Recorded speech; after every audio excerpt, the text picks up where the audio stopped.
باپ، بیٹے، روح القدس کے نام میں آمین۔ آپ کا خادم most reverend bishop doctor Stephen Siddique Bible study کے ساتھ آپ کی خدمت میں حاضر ہے۔ آئے میرے عزیزو، آج ہم غلاطیوں کے نام پولس رسول کے خط کی اسٹڈی کرتے ہیں۔ اس میں ہم غلاطیوں کے نام خط کی کنجی کو دیکھتے ہیں۔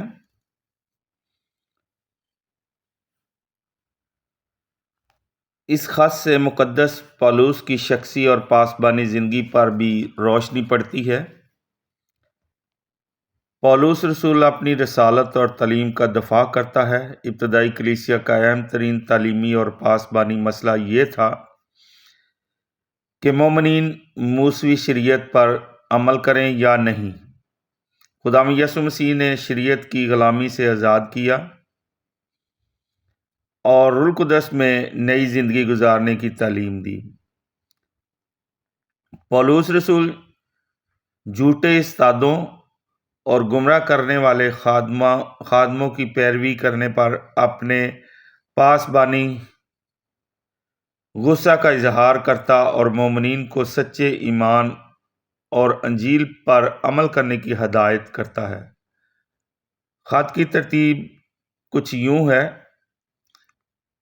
باب 1 سے باب 2 تک رسالت اور تعلیم کا دفاع، اور باب 3 سے باب 6 تک ایمان، مسیحی آزادی اور روح القدس۔ غلاطیوں کے نام خط کو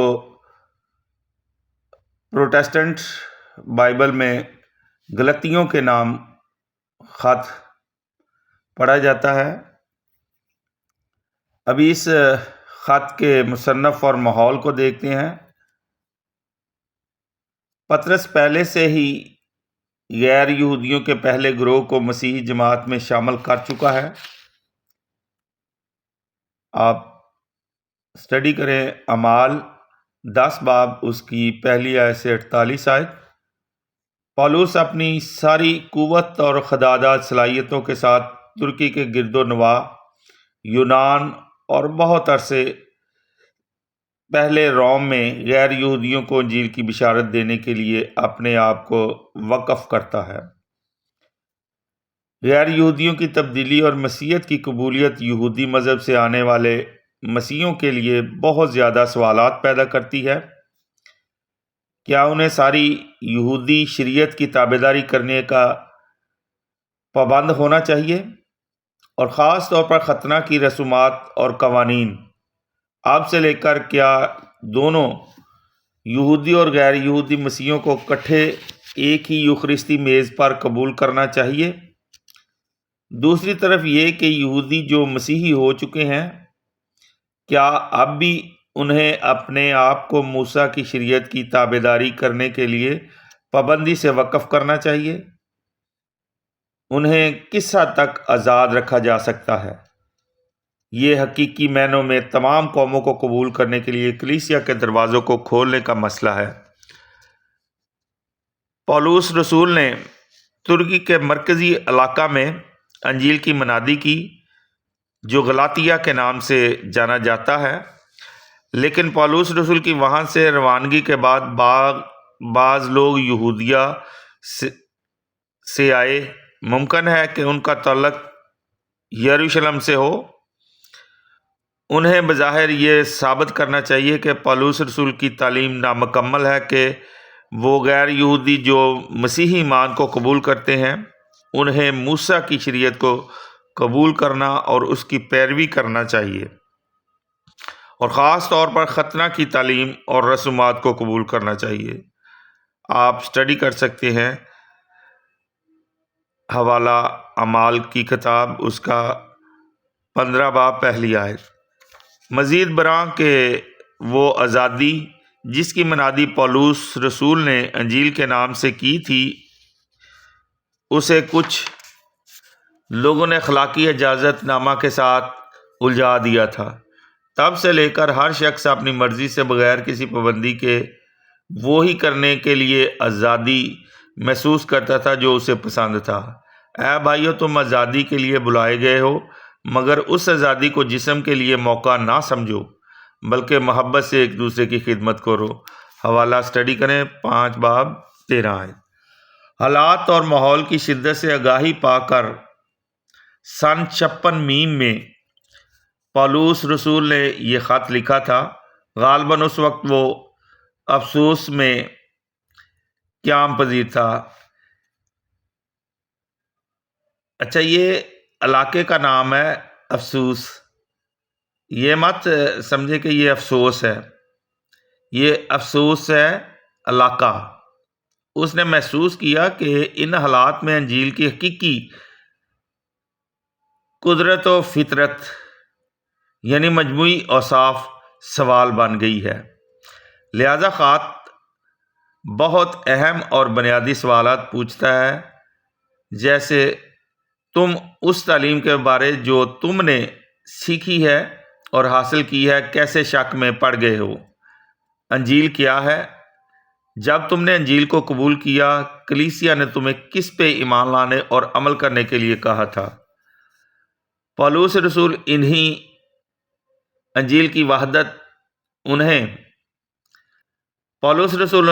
کی وحدت اور جدت سے آگاہ کرنے کی کوشش کرتا ہے۔ اس لیے یہ خط تمام زمانوں اور صدیوں میں مسیحیوں کے لیے بہت اہم اور بڑی دلچسپی کا باعث ہے۔ ابھی ہم غلاطیوں کے نام خط کے عقائدی مواد کو دیکھتے ہیں۔ اس خط کو لکھتے ہوئے سب سے پہلے پولس رسول خصوصی طور پر یہ بات واضح کرتا ہے کہ وہ ایک حقیقی رسول ہے جسے یسوع مسیح نے بھیجا ہے، اور اس کی انجیل مسیح کی انجیل ہے، اور وہ پطرس اور مسیحی جماعتوں کے دیگر رہنماؤں کے ساتھ متحد ہے۔ پولس تاریخ نجات کی طرف رجوع کرتا ہے اور خدا کے انسانیت کے ساتھ تعلقات میں بڑے اور اہم مراحل کو دہراتا ہے۔ نمبر 1، ابراہیم اور اس کی بیوی سارہ خدا کی طرف سے چنے گئے تاکہ اپنی نسل کے وسیلہ سے پوری انسانیت کے لیے برکت کا ذریعہ بنے۔ وہ خدا کے وعدہ پر ایمان لائے اور خدا کی طرف سے راست باز اور بابرکت ٹھہرائے گئے۔ آپ حوالہ اسٹڈی کر سکتے ہیں تکوین 12 باب اس کی پہلی آیت سے 9ویں آیت۔ اپنے کلام کی صداقت کو ظاہر کرنے کے لیے خدا نے انہیں اسحاق کا تحفہ دیا، جو کہ معجزانہ طور پر پیدا ہوا اور عہد کا فرزند کہلایا۔ آپ حوالہ اسٹڈی کر سکتے ہیں تکوین 21 باب پہلی آیت سے 8ویں آیت، 22 باب پہلی آیت سے 9ویں آیت۔ یہ اس کے زیادہ عرصہ بعد نہیں ہوا تھا کہ ختنہ کی رسم کو ایک نشان کے طور پر عمل میں لایا جاتا تھا کہ اس کا تعلق چنے ہوئے لوگوں سے ہے۔ آپ حوالہ اسٹڈی کر سکتے ہیں تکوین 15 باب پہلی آیت سے 18 آیت، پھر 33 آیت۔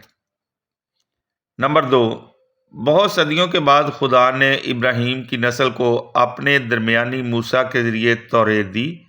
خدا نے اپنے لوگوں بنی اسرائیل کے ساتھ ایک عہد باندھا اور قوانین کے ذریعے ان کے طرز زندگی کو سدھارا تاکہ ان کو غیر قوموں کے لوگوں سے علیحدہ کرے اور آنے والے نجات دہندہ یسوع مسیح کی آمد کے لیے تیار کرے۔ آپ حوالہ جات اسٹڈی کر سکتے ہیں خروج کی کتاب 3 باب پہلی آیت سے 22 آیت، پھر 24 باب اور 3 آیت سے 8ویں آیت۔ تثنیہ شرح جسے استثنا بھی پڑھا جاتا ہے پروٹسٹنٹ بائبل میں، اس کا 5 باب اس کی پہلی آیت سے 22 آیت۔ احبار 19 باب اس کی پہلی آیت سے 37 آیت۔ توریت موسیٰ کی شریعت ہمیشہ کے لیے تیار تربیتی، تعلیمی اور تدریسی کتاب لوگوں کو گناہ کے بارے میں یاد کراتی رہی، مگر گناہ کا خاتمہ نہ کر سکی۔ ابھی ہم نمبر 3 دیکھتے ہیں خدا اور انسان کے رشتہ کو یسوع مسیح میں مکمل طور پر نئی شکل دی گئی ہے۔ ابراہیم، موسیٰ اور انبیاء سے کیے ہوئے وعدے یسوع پورا کرتا ہے۔ وہ اسرائیل کے چناؤ کی تاریخ کو پرمعنی بناتا ہے اور تمام بنی نوع انسان کو امید دیتا ہے۔ مسیح کے نصب و لائن یعنی مشن کا مرکز یا عروج صلیب پہ اس کا مرنا اور اس کا زندہ ہونا ہے، اور یہی اہم واقعات بیک وقت دونوں بھید اور ٹھوکر کا باعث ہیں۔ یہ حقیقت ہے کہ مسیح نے پوری دنیا کے گناہ کی لعنت اپنے اوپر لے لی اور اس کی قبر سے ایک نئی دنیا نے جنم لیا۔ اب سے لے کر بنی نوع انسان خدا کو خوش کریں گے اور نجات پائیں گے، نہ کہ موسیٰ کی شریعت کی تابعداری کر کے، بلکہ یسوع پہ ایمان لانے سے جو ہمارے لیے مر گیا اور دوبارہ زندہ ہوا اور ہمیں مکمل طور پر اپنی سپرداری میں لے لیا۔ یہ صرف ایمان ہی ہے جو نجات کے فضل تک رسائی دلاتا ہے۔ جو کوئی یسوع مسیح پر ایمان لاتا ہے اپنے گناہوں سے نجات پائے گا، اور خدا روح القدس بھیجے گا جو اس کو خدا کا فرزند بنائے گا اور اس کی مدد کرے گا تاکہ مستقبل میں وہ خدا کے فرزند کی حیثیت سے زندگی گزارے۔ بپتسمہ کے ذریعے اس نے مسیح میں دوبارہ نیا لباس پہن لیا ہے۔ اب سے لے کر یہودی شریعت کی پابندیوں سے آزاد ہو کر ہر کسی کو صرف یہ ضرورت ہے کہ وہ اپنے آپ کو روح القدس کی رہنمائی میں دے دے تاکہ وہ خدا باپ کی محبت میں زندگی گزاریں۔ آپ حوالہ اسٹڈی کر سکتے ہیں، غلاطیوں 5 باب اس کی 22 سے 23 ہے۔ اب سے نہ کوئی یہودی رہا، نہ کوئی یونانی، نہ کوئی غلام رہا، نہ آزاد، نہ کوئی مرد نہ زن، سب یسوع مسیح میں خدا کے بیٹے اور بیٹیاں ہیں، سب برابر ہیں، سب برابر اور اس کی نسل کو ملنے والی برکت اور وعدہ میں حصے دار ہیں۔